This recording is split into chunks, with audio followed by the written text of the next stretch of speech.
Yeah, the more it started to agitate me and annoy me, and this place is full of frauds, fakes and frauds, which I've got a few questions. I do want to talk about that.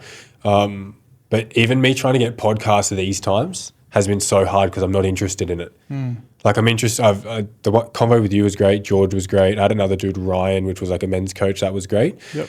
But fuck, everyone that either hits me up or I'm looking at, it's like, oh yeah, it could be good. And then you watch what they do and they just don't embody so much what they speak. So I found Bali initially for me was such like land of the black sheep, like it's amazing. And then the more I've been here, I'm like, fuck, it's land of frauds and fakes. Yeah, that's why I don't leave my house, man. That's why I don't do anything. Yeah. That's why I don't really I just focus on me, work, what I got going on, you know? Yeah.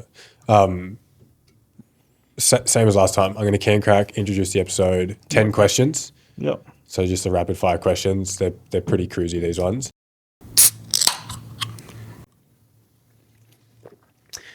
Welcome back to the Future Self podcast. Welcome to a guest episode here in Canggu, round 2 with Conrad from Quicks Academy. So welcome. What's up? Let's go.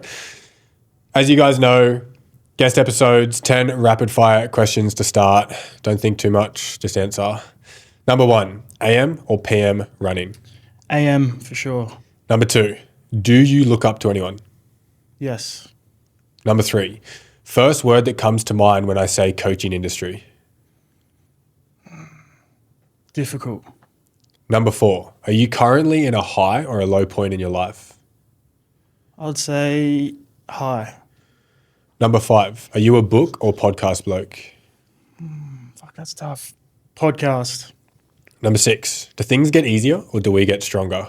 We get stronger. Number 7, Bali or Oz? Fuck. It's 50-50. Number 8, biggest fear? Biggest fear? Just not making it. Okay. Number 9, proudest achievement? Probably building what I'm building at the moment. Number 10, something you find hard? Communicating. Okay. Communication, yeah. When I say the statement, overweight, unfit, or lack of embodiment, yet they're a coach, what's your thoughts or opinions around that? So if a coach is overweight, unfit, I mean, for me, you just can't really be a coach because you can't obviously practice what you preach. So I think that's number 1. Like if you don't embody what you're trying to instill in others, you're not aligned. So is a coach for you defined by action rather than knowledge? If they're the most knowledgeable individual but they don't embody what they know, does that cancel them out as being a good coach? Not necessarily. Like they both play their roles, but I definitely believe action counts a little bit more. Like you can know absolutely everything, but if you don't know how to push someone or get someone out of a hole or, you know, just that motivating aspect towards coaching, like the knowledge that you know doesn't really work. So they both work hand in hand, but I think action is always going to trump knowledge. I remember we did our episode and then you went heavy for a moment into accountability on some coaches. I remember you posted some YouTube and some longer format conversations based around embodiment and coaches either being fraud-like or not navigating what they speak. Are there a lot of coaches in the health and fitness space that you admire, or is there more of a percentage that you despise or that agitate you? Yeah, I think there's definitely coaches that I aspire and look to for like inspiration, leadership, just how they carry themselves, the brands that they've built, the impact that they're, making. And you can see that with, guys. You can also see the opposite with some coaches or some guys with the kind of stuff that they're trying to either put out there or start with their coaching brands or whatever it is.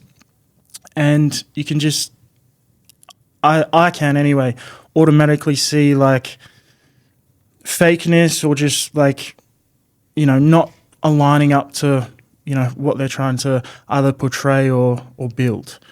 And I think it's a mix of, everything takes a lot of time. Everything takes a lot of challenge and like perseverance. And that's the type of shit that you can't fake. So there's definitely leaders in the industry that I look up to a lot. And they're the guys that, obviously have been doing it a long time. They know their shit. Their brand represents that. You can just feel that. And I feel like today's age, there are a lot of coaches online that are in it for, working online, just laptop life. But that's not what fucking building a brand is, because that avenue, like, you're never going to build something successful. And if you look at it as well, like, guys that want to get into coaching or get online just for that reason, right? Get online, you're in it for the wrong reasons, right? Like, if you're a proper, true coach, you're in it to change people's lives, and you're in it to build something bigger than, yourself. And I feel like you can see the clear coaches or the clear leaders just purely off that. What's the clarity shown though? Because being a coach myself, I have a similar radar. You can smell the bullshit or you can see someone. What is it for you that is just the distinct differentiator between the two? Yeah, I think recently it's like content. Content these days obviously is so important, but there's a trap between just posting viral content for like attention versus posting content that's aligned with your mission as a coach, how you're trying to help, serve, show up to create like an actual impact on others, because that's really what building a brand is. Like, people that follow brands, they follow that brand because of what that brand represents, not because of a viral fucking reel or a topic. So I think for me, that's like the clearest indication. And I mean, it probably takes a while to get to that point, like figure out what your mission is as a coaching brand. I think this is really important as well.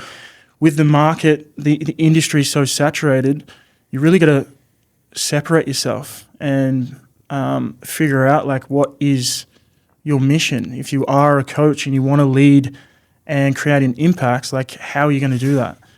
And I think for me, this has helped a lot. It's just leaning into like who you really are. I think that's helped me a lot. And it's always pushing me to build what I'm trying to build.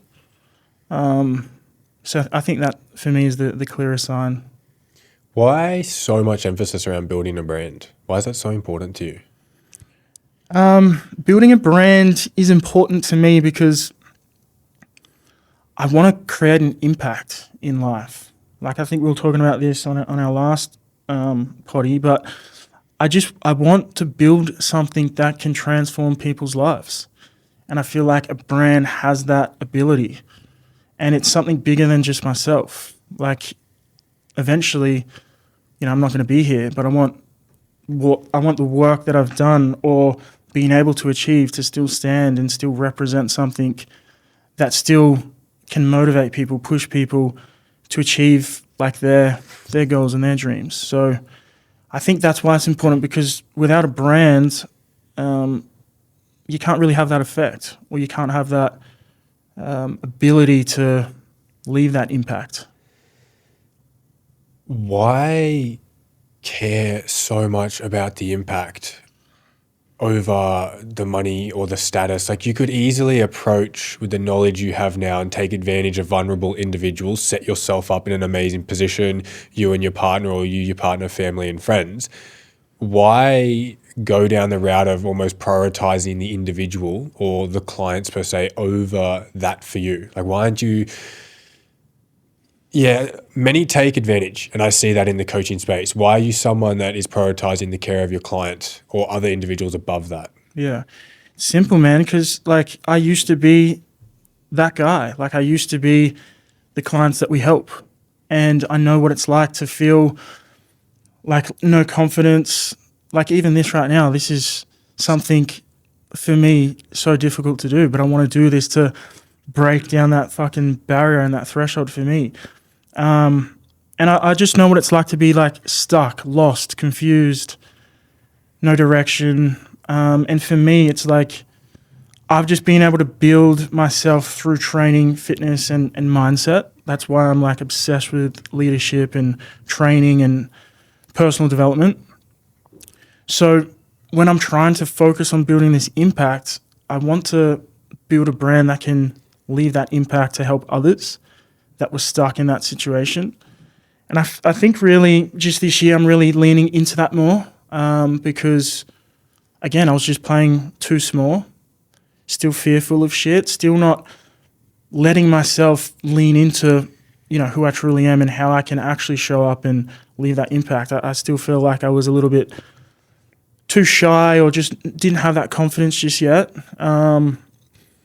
But like now that I do it more and I lean into it harder, it gives me more confidence. And that's really why I want to focus on the impact side of things rather than like the surface level goals, because I'm definitely not a surface level guy. Like I'm deep. I love to help people. I love to I can be quite intense, and I feel like coaching, you need a level of that deep understanding and that deep push to really create that life-changing impact. Knowing you from the first podcast and then the depth we spoke about you and your somewhat of upbringing and experience over the past few years, I know for a fact a lot of people would have looked at who you were then as this bloke is fucking relentless, achieving high, embodying everything he's teaching. Like, there's probably not much more he could do in terms of showing up. Yet here you are saying that you're leaning into things more and you were playing it small. Why'd that change? Because for someone that's like doing shit that people couldn't even fathom doing to now stand here and say, yeah, that was playing it small. What flicked that switch? Man, I think a multiple of things over the past, what's it been, like 10 months now.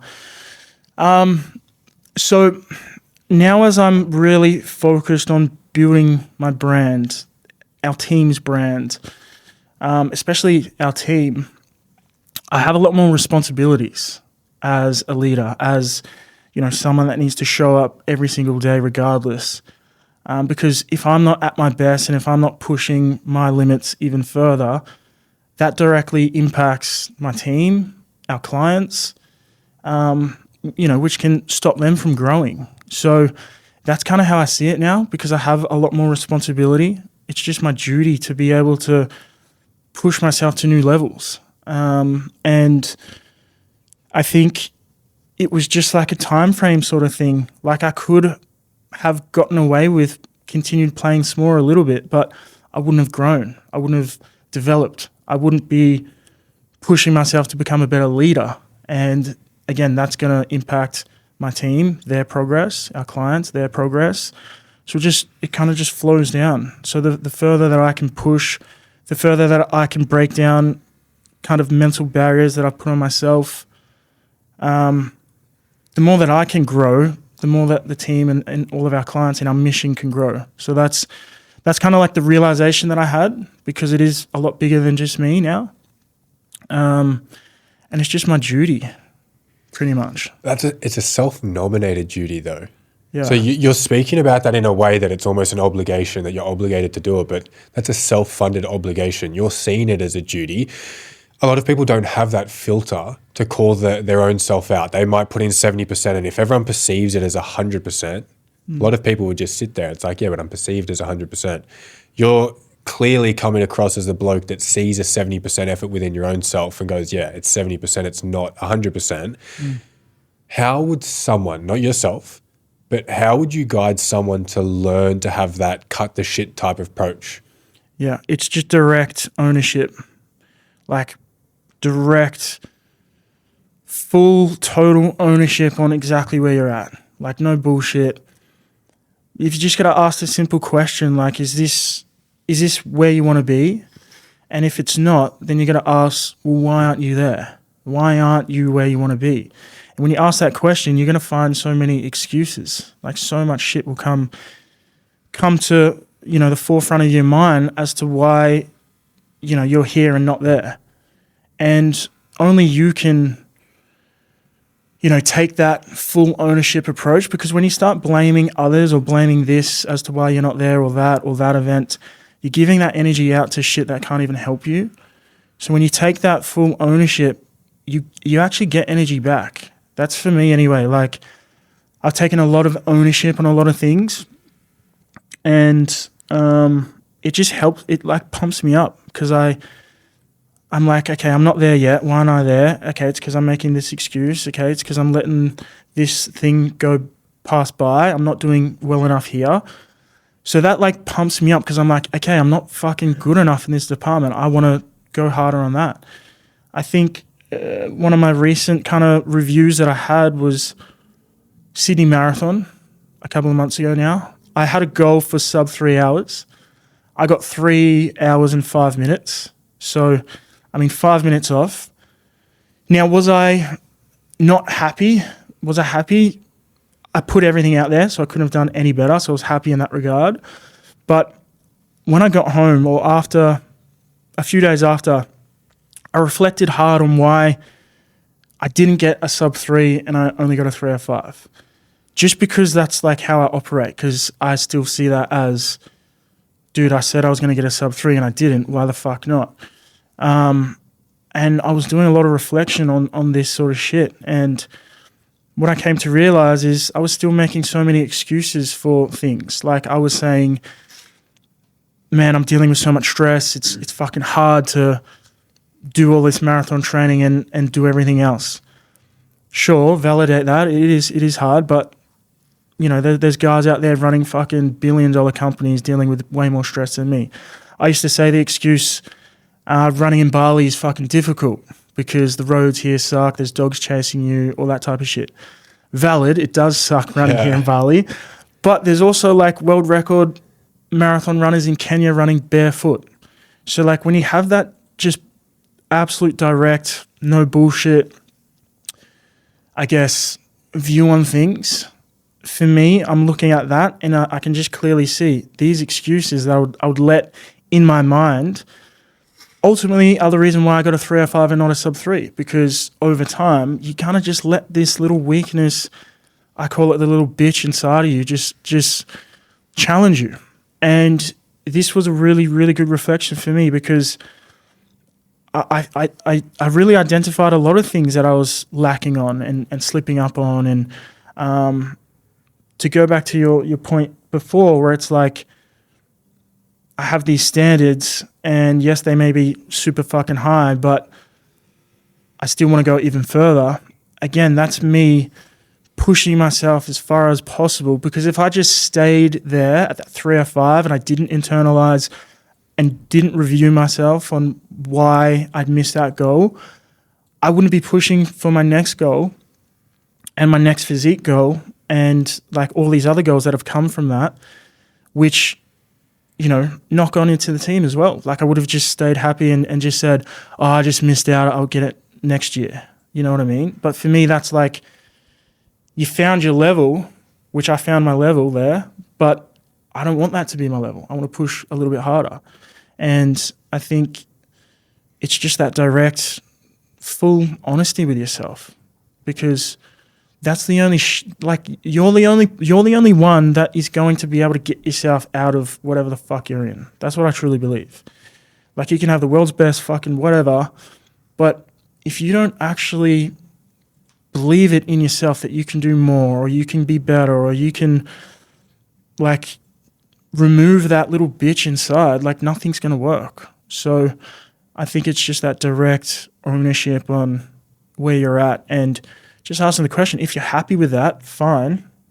Like that's all good. But if you're not, which I believe 99% of men are not happy with where they're at, but they let themselves fall back into that victimhood, excuse mentality, coasting. They're not really fucking pushing hard enough. And I just refuse to live like that because of where I want to go and the impact I want to lead, and again, just the team that I want to build and the clients that we want to serve. 5 minute difference between a sub 3 and a 3:05 is it's really insignificant in terms of time. It's 5 minutes. It's probably just over a K, right? It's 4:15 minute K. Yeah, just over a K. Yeah. That being so insignificant, why is that not good enough? The world's not going to change if you run a sub 3, but why do you have such a burning desire to not accept the standard of a 3:05 and still show up for it? Yeah, and that's a good question, because I did make sure I spent some time, you know, like being okay and being like happy and fucking, you know, good result, because it was I think an 18-minute PB from last year. But again, it's just that I said a sub 3, I wanted a sub 3, I didn't hit it. And it's just like removing all the bullshit, because for me, it's like, why didn't I hit it? And I want to ask myself those questions. I'm going to ask myself those questions. I'm like, why didn't I hit it? I figure out these little things that have been holding me back or just keeping me at that one level, right? So if I'm not asking these questions, I'm not figuring out what I need to improve on to get to the next level. And that's all that review process was. So like I left everything out there, so I was happy in that regard, but it's just, I don't know, there was just like a limit that I met. And if I'm going to push past that limit that I've just met, I've got to identify what are the things keeping me at that limit. And that brings me to those small excuses that I was making. Had you have hit 3 minutes, you probably wouldn't have had this pivotal change, right? The fact that you hit 3:05 has, I would dare say, significantly altered the course of where you're going because you didn't reach what you wanted to reach. And it's an interesting contrast. Had you have reached it, it would have been pats on the back. And we can't predict, but I would dare say maybe you wouldn't have had the reflection to go even further in or push yourself even further than that. What if a client's going through low moments, or just a person you know in general, they're really struggling? Clearly a struggle for you, missing out on a big goal that you busted your ass for, because I even saw some of the sessions that you do, or you brought me on one or two in the early days when they were fucking a quarter of what you got to. Yeah. What's your advice to them to see like the negatives they're in as a very pivotal, potential positive projection? Yeah. Dude, I love this question, because honestly, man, the negatives, the shitty times, the fucking missing out on your goals, the failures, bro, they are always the best things for you. Like always. And you've just got to flip that script in your mind. Like if you can start to look at missing out on something or not achieving your goal or like the failures, you've got to use that shit to obviously look at, okay, what is this really telling me? What is the reality of this? Like if you're so sick and tired of looking how you want to look, you've got to see the reality of that. That is just a challenge forcing you to fucking do something. You know, it's not a challenge forcing you to continue looking at how you look, continue hating it, not change anything, and just waste another year. Like every setback, every failure, every negative, every shit storm, every like just shitty situation that you've been in, they're all lessons, they're all challenges, just pushing you, literally nudging you, showing you what the fuck you need to do. That's what I really believe in. Because if I look back at my whole life, every challenge that I've been in, or whether it's physique, personal, family, fucking relationships, they're all telling me something. They're all telling me what I don't want to become or think more of or do more of. And they literally just pave your way. So you've got to lean in harder to accept the negatives in life as really just a challenge to show you where the positive is or where you need to kind of bounce back from. I'm a coach that has always said I've never changed someone's life that they didn't want to have changed themselves. Like I've never, ever been able to convince someone to change their life without the want coming from them.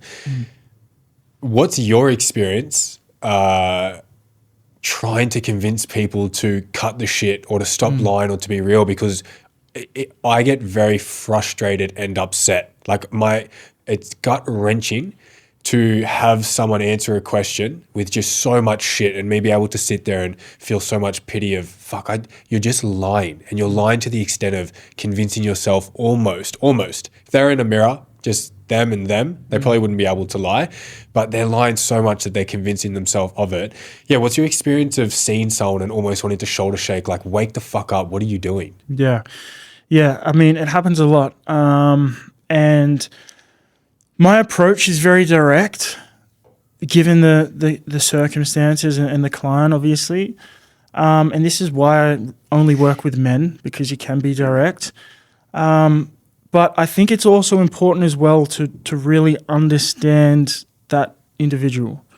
Because I believe, and this has taken a long time as well to figure out, but the more that you can understand about that one individual, about their circumstances, about how they got there, about what their mental barriers are that are keeping them stuck, the more that you can use that to help them, right? So it's like all of us have different things and different reasons why we don't want to do something, or we don't want to we all have different reasons as to why we are who we are, right? Certain circumstances and whatnot. But I think as a coach, you've got to be able to understand how you can kind of use some of these events almost as like, how do I say it? Almost as like a nudge or a fucking, how do I do it? It's like a nudge on, who you don't want to become or who you don't want to be. And it's different for everyone, because some people might have, they don't want to do something just because they don't have the belief or they don't have the confidence. But you've got to remind them where they are actually confident in life. A lot of men that come to us, they say that they lack consistency. But I show them, dude, there's so many areas in your life where you're consistent. Do you go to work every fucking day? Right? Do you go on date nights with your wife every week? Boom, every week. They're there, they're at work, they're showing up, they're fucking consistent. So don't bring me this bullshit that you struggle with consistency.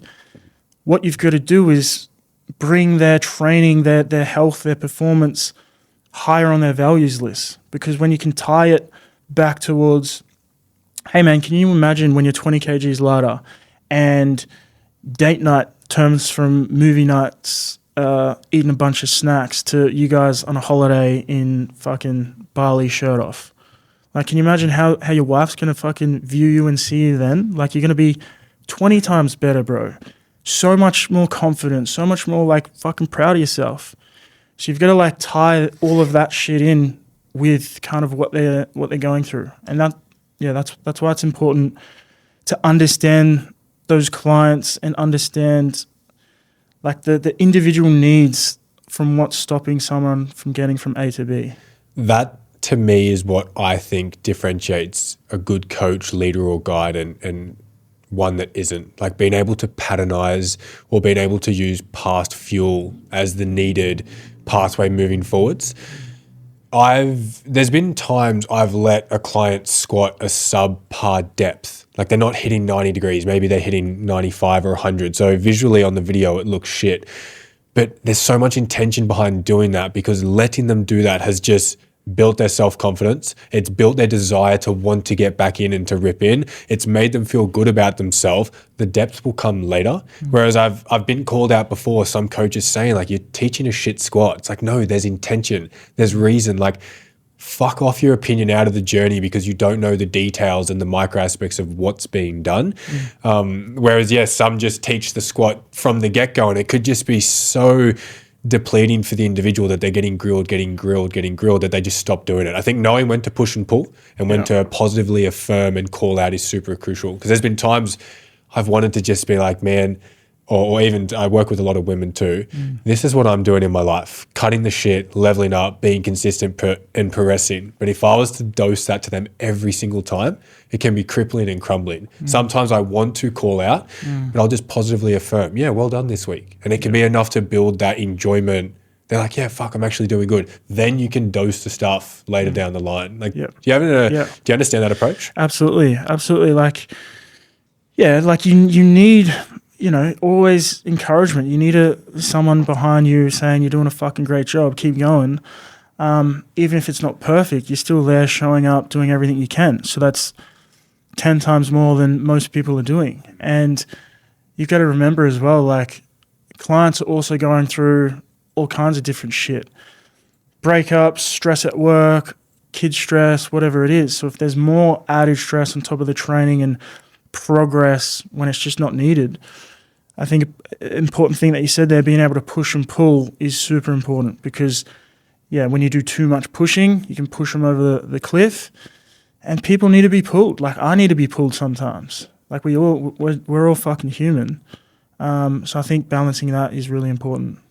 How much of your relentless effort is fueled by negative fuel sources? Because I would dare say what you said before, that I quote unquote call it the little bitch. There seems like there's a negative driver in that factor of that. So how much of the good things you do is driven by negative? Yeah, man. Great question. I'm probably going to say 80% minimum. I think I've looked back on a lot of stuff as well. Like, I'm 29 now, and I'm trying to like really look back at my life and what works for me, really just understand myself a lot more.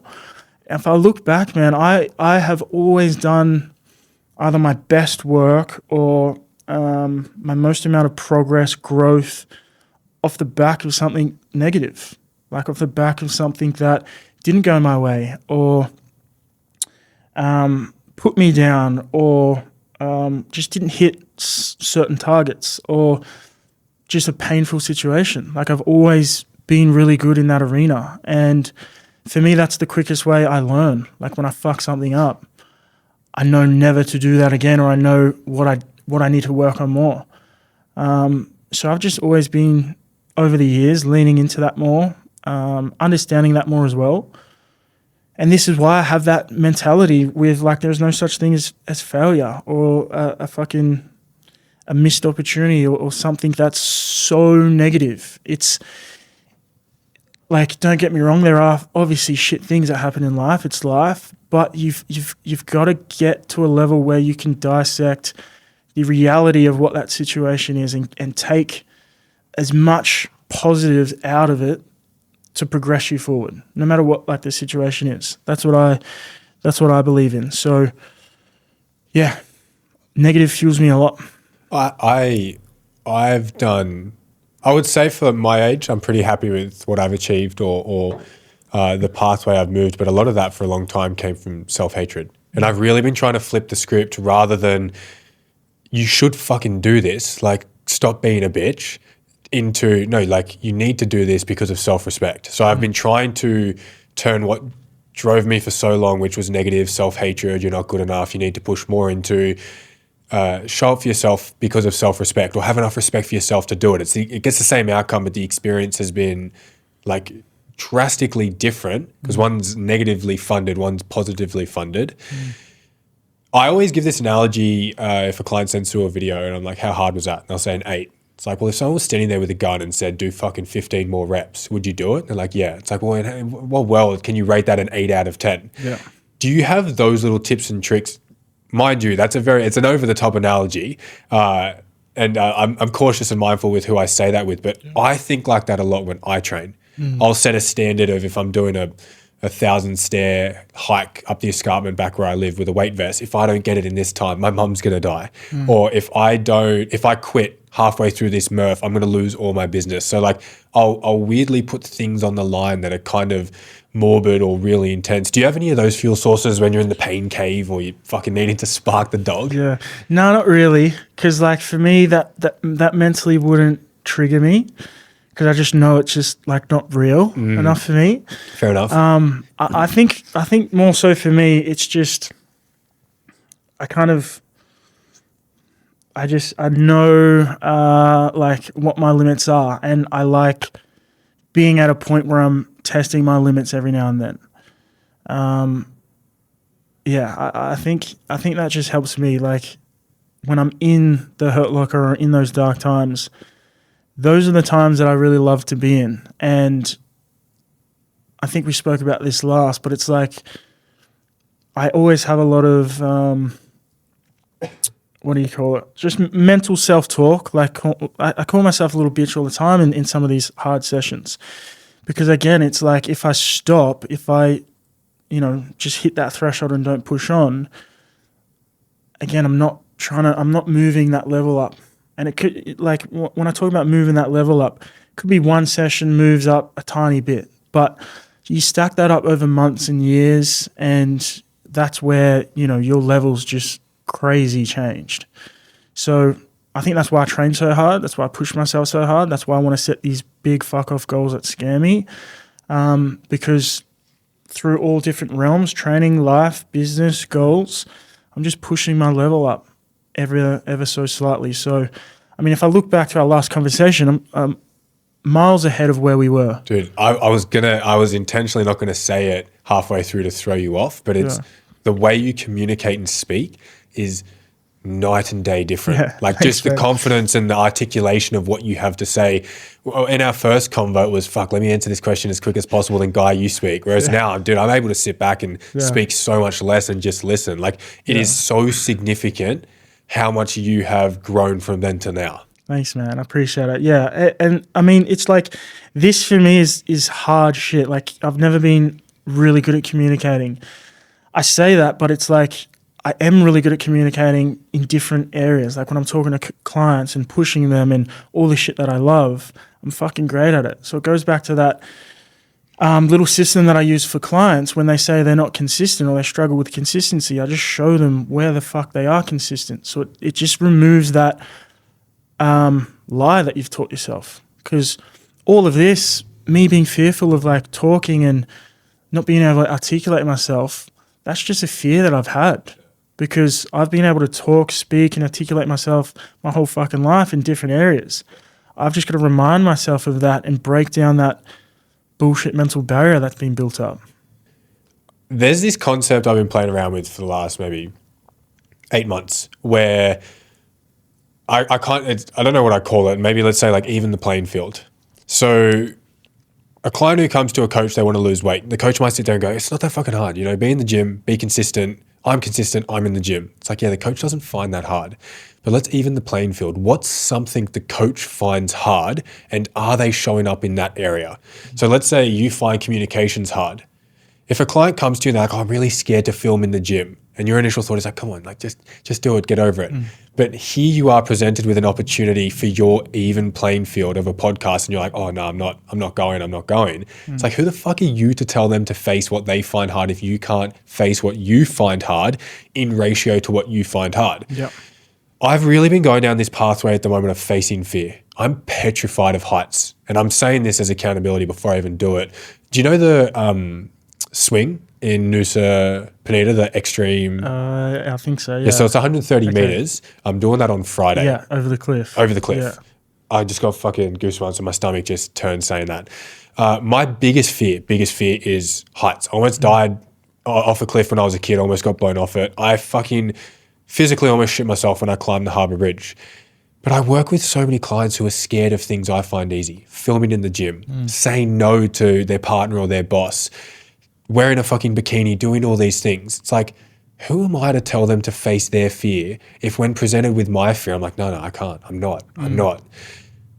So that's why, I going down that route, I've been facing a lot of fears, like with past relationships I've had with people, business owners that crumbled a bit. I've been going back and repairing those because I've found that scary for a while. Facing my fear with heights, my attachment style, being avoidant, challenging that.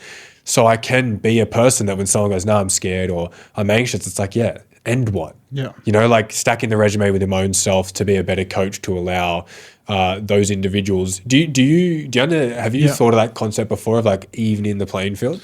Yeah. Probably not like that, which is good that you bring it up now, because that's exactly why I want to be doing a lot more of this stuff, right? That's exactly why I want to put myself out there, like with YouTube and shit like that, because I'm really trying to fucking develop myself and lean into those fears to overcome some of those bullshit fears, right? That's why I'm wanting to do more and more and more of the stuff that does scare me. But yeah, like clients are going to be scared of things that we find easy. And I think it's just important it's really important to really reassure them, like, the growth aspect after doing something that's obviously really fearful. Like, a lot of clients sign up, right, and it can be fucking daunting for them, and they've got these big, massive goals, and they feel like it's such a fucking huge, like, achievement. So it's really important to break down their whole entire program step by step to just slowly build that confidence, that belief, so that they can eliminate that fear.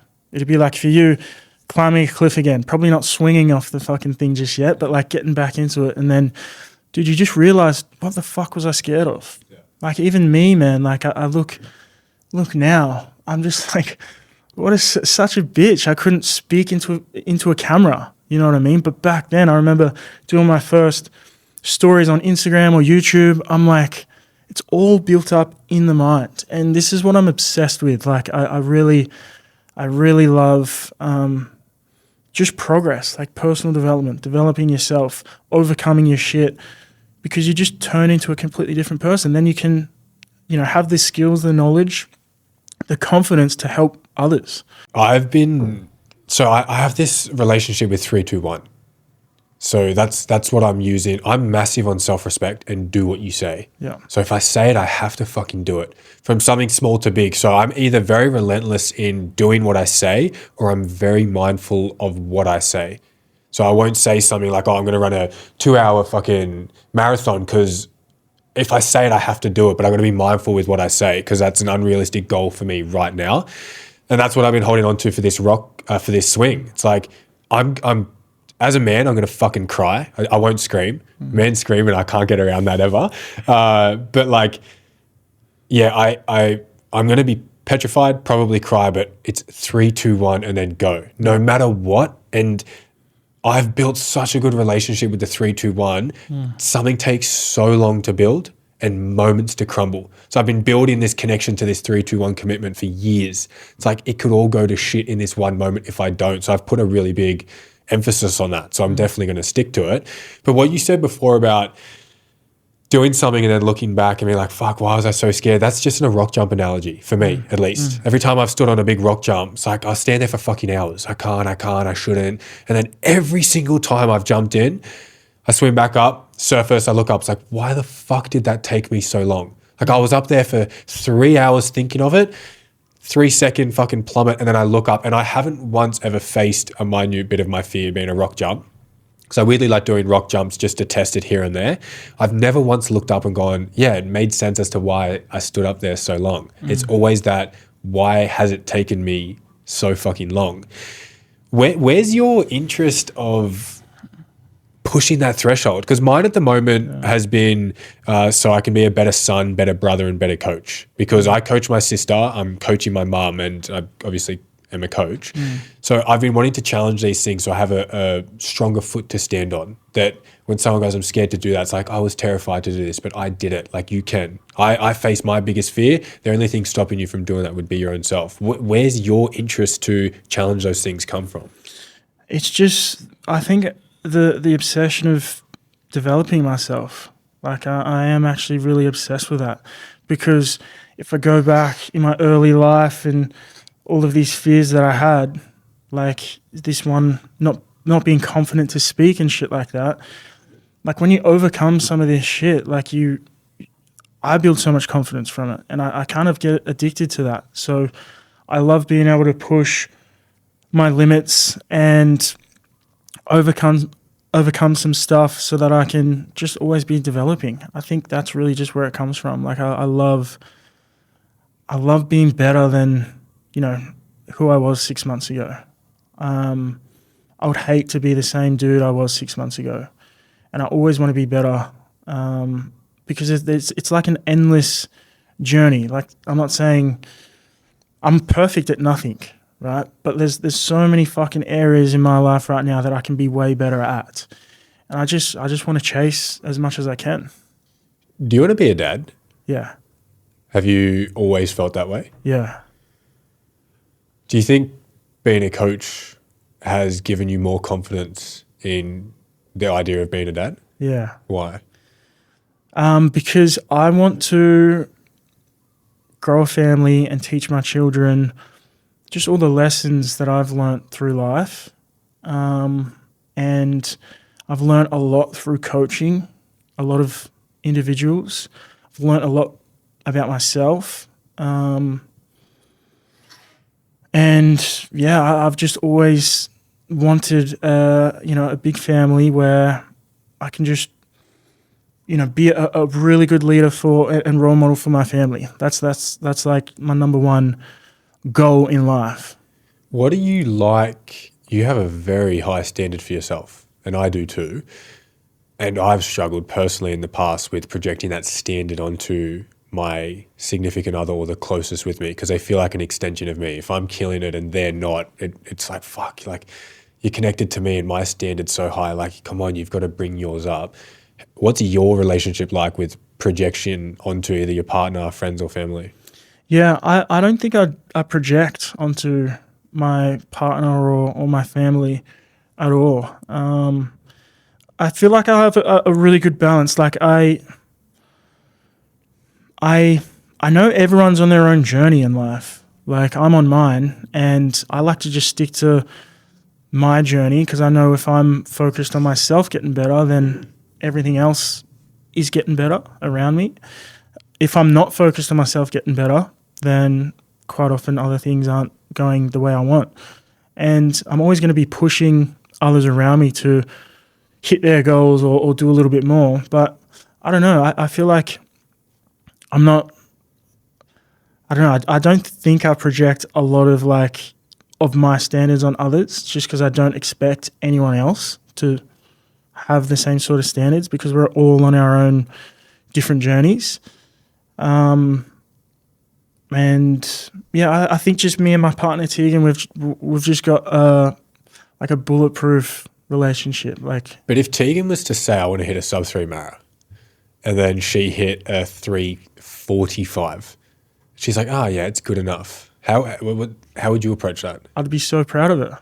Like I wouldn't put any any of my shit on her. My shit's my shit, and I'll deal with my shit. That's just my mentality around it. Like I look at it as this, like she ticked off a marathon, she didn't hit her goal. I don't give a fuck. She's still happy. She's like killing it. That's all that matters to me. I don't need to put my bullshit on her or anyone else. And I try really hard not to do that as well because again, like my shit's my shit. That's kind of how I look at it. So it's a practice though. It's not a trait. Yeah, it's just a practice. Like I don't expect others to have the same mindset or relentless push that I have,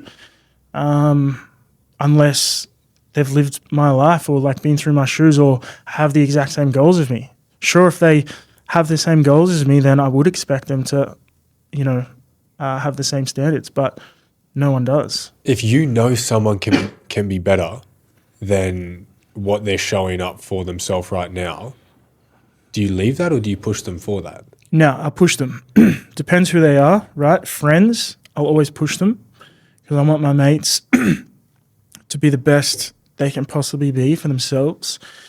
Clients, I'll always push them because that's my role as a coach. Family, it's a little bit difficult sometimes, I think. Why?